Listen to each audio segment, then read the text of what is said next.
É isso aí, Jaque. Muito bom dia. Estamos aqui começando mais uma semana e apresentando o TV Atalaia Entrevista.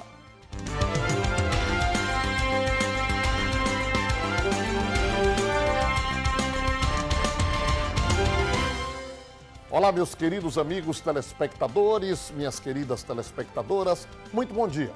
Mais o início de semana, mais uma semana que se inicia. Vamos com fé e coragem.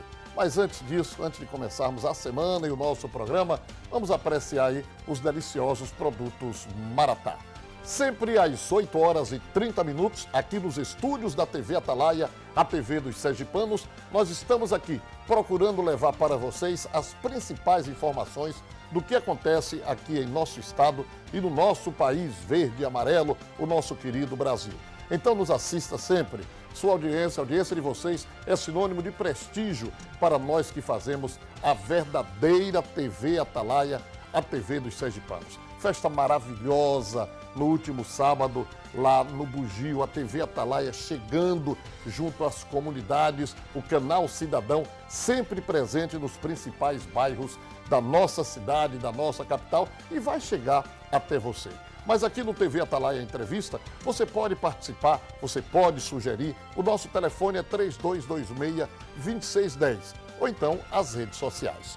Olha, no programa de hoje, nesta segunda-feira, nós estamos aqui ao lado do deputado estadual, pastor Antônio dos Santos. Isto porque a Assembleia Legislativa do Estado de Sergipe, e agradecemos o convite que recebemos aqui, tem sessão especial no dia de hoje em comemoração aos 500 anos da Reforma Protestante. E aí a solenidade será no plenário da Assembleia a partir das 17 horas. E ninguém melhor para falar sobre este assunto, sobre este tema, do que o deputado pastor Antônio Santos. Bom dia, deputado. Bom dia, Batalha, bom dia, telespectadores. E é uma satisfação estar mais uma vez no seu programa. Satisfação toda nossa. Deputado, o porquê desta solenidade na Assembleia, e o senhor, que como protestante que é, como evangélico que é, sabe, pode muito bem falar a esse respeito. Muito bem, e autor da propositura. Foi uma iniciativa nossa. E percebemos o seguinte: estamos chegando aos 500 anos da Reforma Protestante. Isso se deu no dia 31 de outubro de 1517. O Martinho Lutero, o grande reformista, depois de não atender diretamente o apelo de seu pai, que queria que fosse um advogado, mergulhou nos estudos, mas lá na frente entendeu que deveria seguir a causa religiosa, a causa cristã. Se afinou muito, começou a estudar e foi para o internato e estudar e aprofundar, ele extremamente dedicado, e durante muito tempo estudou como monge católico, até que foi fazer o doutorado em Roma. E aí, ele estudando diretamente nas páginas da Bíblia, naquele tempo haviam os fascículos que estudavam. Ele se deu conta de algumas coisas que ele mesmo ensinava e fazia, mas que de certa forma não era aquilo que estava na Escritura. E aquilo começou a criar dentro dele um certo desconforto. E aí ele foi estudando mais e mais, até que percebeu que durante os 1500 anos da história do protestantismo, do cristianismo, algumas facetas foram modificadas. E aí ele chama para si uma responsabilidade. Não dá para continuar desse mesmo jeito, uma vez que eu descobri a verdade. Está escrito em João 8:32. E conhecereis a verdade, e a verdade vos libertará. Foi quando ele toma a decisão de colocar na frente da igreja onde ele dirigia as 95 teses que ele passava a defender. E aí chamava para reformar. Reformar é dar nova forma ao que já existe. Quando alguém vai reformar uma casa, não significa dizer que vai derrubar. vai colocar em ordem alguma coisa que está fora. Esse foi o pensamento. Não era o pensamento de romper, não era o pensamento de fundar uma outra igreja, era o pensamento de chamar para o caminho. Pastor Antônio dos Santos, deputado Antônio dos Santos, o senhor prefere ser chamado de pastor ou de deputado? Olha, eu sou pastor. Certo, estou deputado. Se chamar de deputado, não me ofende. Pelo contrário, se chamar de pastor, para mim é uma satisfação. Mas os rebanhos são diferentes que o senhor conduz. Exatamente, é verdade. Mas chamado de pastor Antônio, é assim que eu sou mais chamado no meu estado. Muito bem. O senhor estava falando agora e eu fiz assim uma retrospectiva da vida. Eu voltei lá à minha infância. Eu estudei sempre em colégios religiosos. O primário e o ginásio no Colégio Santa Eulália, das Freiras, em Salvador. E o segundo grau no tradicionalíssimo Colégio Antônio Vieira, Colégio dos Padres. Aí a gente estudava a Reforma Protestante, aí eu ficava pensando, mas para que eu estou estudando isso? Né? Não, mas ele não questiona, né? Em todas as matérias, em todas as áreas, aí vai estudar geografia, o Rio Nilo, o Rio Amarelo, o Rio, mas para que eu quero saber isso? A importância do ensino. E o senhor agora me fez bater assim um saudosismo muito grande ao falar dos 500 anos da Reforma Protestante, que a gente viu lá atrás quando criança. E qual a influência desta Reforma Protestante nos dias de hoje?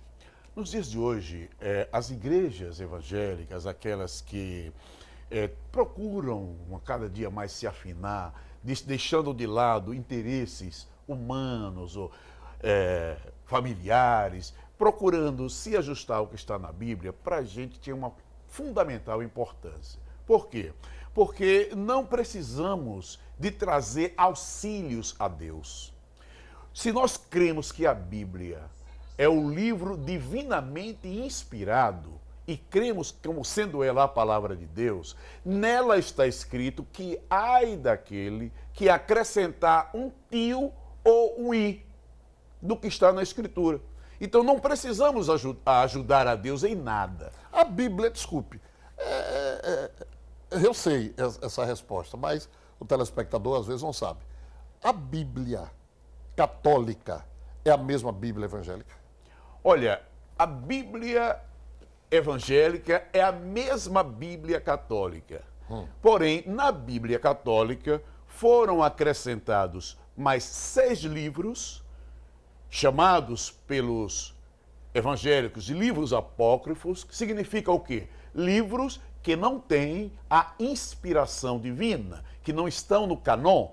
Esses aí são acrescentados. Judite, Macabeu, Eclesiastes. Então, esses foram acrescentados. Mas o que tem na Bíblia evangélica é o mesmo texto que está na Bíblia católica. É uma Bíblia só e não há por que mudar. Não há por que mudar, até porque todas as traduções, a Septuaginta mais famosa, feita a tradução do grego para o hebraico em 225 a.C., a tradução João Ferreira de Almeida, que é a que nós mais utilizamos, é a mesma Bíblia. Então, seguir a Bíblia para mim é o que interessa, porque hoje eu tenho 47 anos de evangelho, 47 anos. Se não for para seguir como está lá, estou perdendo meu tempo. Eu não quero perder tempo. Eu pergunto, bom, o que Deus quer? A vontade dele está expressa na Bíblia para a minha pessoa? Está. Então só me interessa isso.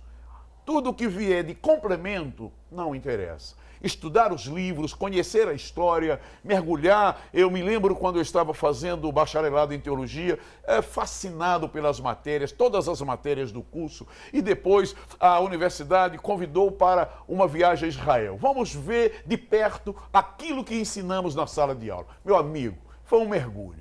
Levou para o Egito. Chega no Egito, tudo que a gente via na história geral sobre o mundo antigo do Egito, eu comecei a ver com os meus olhos. Entrar no Museu do Cairo, para mim, foi um mergulho de cabeça. Eu passei 4 dias encantado ali por ver materializado o que eu estudava nos livros. Aí vai para Israel, aí vai percorrer todos os locais onde Cristo esteve e realizou alguma obra. E quando chega lá, cada um dos alunos era escalado para fazer o comentário, para fazer a pregação. Confesso a você, cara, eu sou muito emotivo.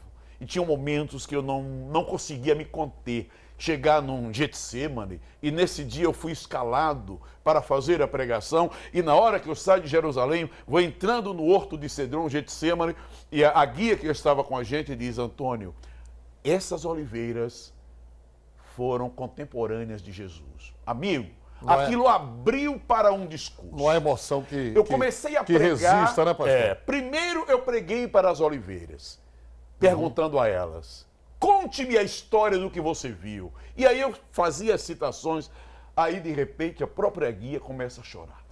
E aí foi aquela comoção, e ela dizia: eu nunca vi isso. Eu disse: as oliveiras que estão aqui com mais de 2000 anos, elas perceberam quando o criador delas foi algemado. Em que ano foi isso? Isso eu fui em 95, porque estaria sendo comemorado em Jerusalém os 3.000 anos de fundação da cidade. Tanto que eu fui agraciado tanto com o diploma de peregrino, como com a medalha comemorativa de 3.000 anos de Jerusalém. E depois fui outras vezes lá. E aí, Grécia, Egito, Israel, fronteira com a Síria, alguns países para mergulhar um pouco no conhecimento. E aí, depois de tanto estudar, de me dedicar à causa, não tenho interesse de acrescentar nem diminuir, até porque a Bíblia ela é um livro completo. Ela é a revelação de Deus para a humanidade. Muito bem. Antes de chamarmos o intervalo e bebermos o café Maratá, o descafeinado Maratá, que voltaremos com outro assunto, a solenidade de hoje será às 17 horas na Assembleia Legislativa. Exatamente, 17 horas. Franqueada. A entrada franca, todos estão convidados, teremos a oportunidade de falar alguma coisa. Eu penso em detalhar alguns pontos, o que foi que motivou, o que aconteceu e quando aconteceu, qual foi o momento que, durante a caminhada, acrescentaram alguma coisa, mas que está escrita em tal livro, tal capítulo, tal versículo que refuta, não era para ter acontecido, e o que levou Martinho Lutero a tomar essa decisão. Foi uma decisão madura, pensada, tanto que já está sobrevivendo 500 anos, e agora a gente vai comemorar. E nessa oportunidade, Bartolo, eu sei que já vai entrar nos comerciais, nós estaremos premiando as denominações evangélicas que já estão em Sergipe há mais de 50 anos. Depois do intervalo, o senhor fala sobre essas denominações, antes de falarmos sobre aquele outro assunto que o senhor está muito voltado, que é a questão do apoio que o senhor pretende dar, que vem dando já com relação aos dependentes químicos, ok? Vamos aí, você que está neste momento ainda saboreando o seu café matinal com suco Maratá, o melhor sabor que há, você escolhe caju, cajá, manga, mangaba, maracujá, o importante é que seja Maratá. Voltamos já.